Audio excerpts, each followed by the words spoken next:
We specifically concentrate on expeditions of a sufficiently major nature that they stand out. Like with mountains, you might climb Pangawanga Tanga the 17th, and it might be incredibly difficult, but nobody's ever heard of it. So Mount Everest, which is very easy and everybody's granny climbs it at the weekend, is nonetheless considered by the ignorant masses to be a major achievement. So the first and most important thing on any task is that you're doing it in order to be first, whereas you know that other people who might be better than you, polar experts, have already tried and failed, and we identify what made it go wrong. And what made it go wrong is normally they ran into risky problems. So, ergo, you avoid risks at all costs. You identify them and avoid them. That way you might succeed. So the risks are not attractive at all, except for the fact that we're lucky they were there because they stopped our predecessors.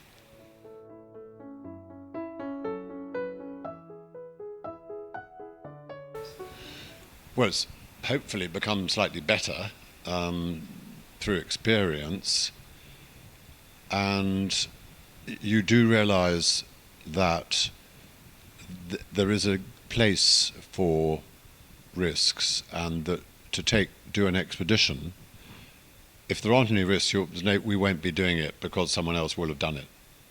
By the very fact, it must be easy if there are no risks.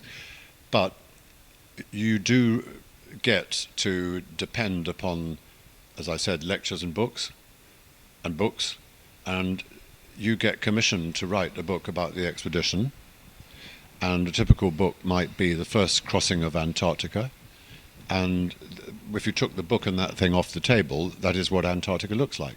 So you've got a 90,000 word book contract on whiteness, and even if you've got a thesaurus for the word white, you're still in trouble. Therefore, you like risks later. You like to, and if the people that you were with, or the one person that you're with, you get on beautifully and you're both saints, that is bad at that point, having been good up until then. But then, in the absence of any history on the continent, any animals or birds or bacteria, nothing, no clouds once you get into the interior, totally white, you are absolutely stuck. But if you can describe feelings of hate growing between the two people, that is enough to make the book survive.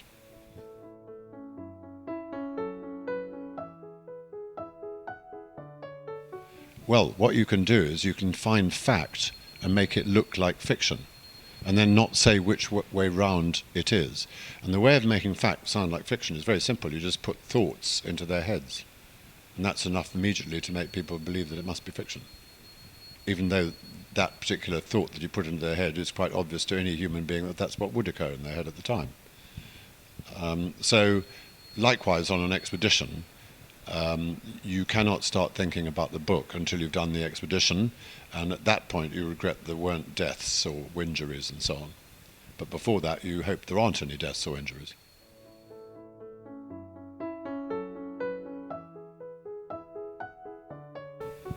Much more so because you don't have money. If you're a company and you want to plan something, you've got, of course, some money, or you know how to borrow money or whatever. We can't borrow money. We never have borrowed money. Everything has to be free. And that means instead of money, you take time. Because not everyone says yes immediately when you phone them up, although more now than before. So you're looking at every possibility, and we have to look at everything pessimistically.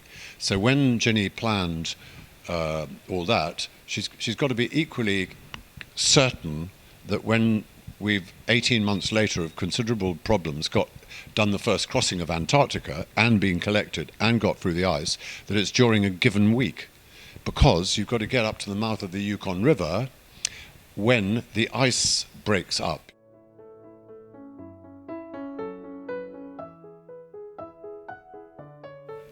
Well, I don't have to think about it yet any more than I did 10 years ago.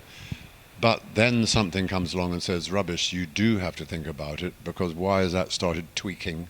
Why when you tried to run whatever it was in a certain number of minutes, you took an extra half an hour more than you did last year. So one is being forced by that sort of thing, not by any accepted age. And it's called geriatric status, and it's a pain in the neck. Well, it's a pain wherever, yeah. Yeah, it's a real nuisance, and it should be done away with. You know, the only good thing about it is that all your mates are having it too, at the same. Well, no, some of them don't have it at the same rate, and you know.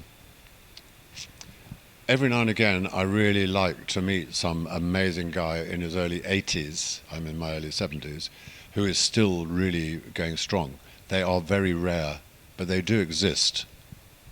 And I found that none of them exist unless they've kept up a fairly hard rate of physical training all the time.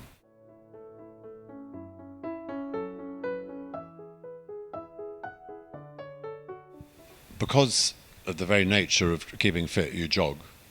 There was a time, I think age 67, when where I would walk, I mean, if you're in New York, it'll be Central Park. If here it's Hyde Park, you go running around the park sort of thing. Everybody does. And I would look at somebody, at their rear silhouette, and think, that's a waddler, I'll overtake him or her. And I would. Now, with these waddly things come jogging past me, you know, which is upsetting. And you think to yourself, well, when I was their age, you know, but now sometimes I even think, you know, when I was their age, I still wouldn't be going at that pace. And doing things like this next week's marathon, and you have to be honest, that running at about 64 became jogging. At about 68, jogging became shuffling, and it's a fact of life. And I suppose you just go on until it's called limping, and then you're unable to sort of do anything other than a slow walk, I suppose. But I'm not looking at it until it happens. I certainly think that if you say, golf or fishing, that is the grave, you know, that is, you're heading for horizontality very quickly.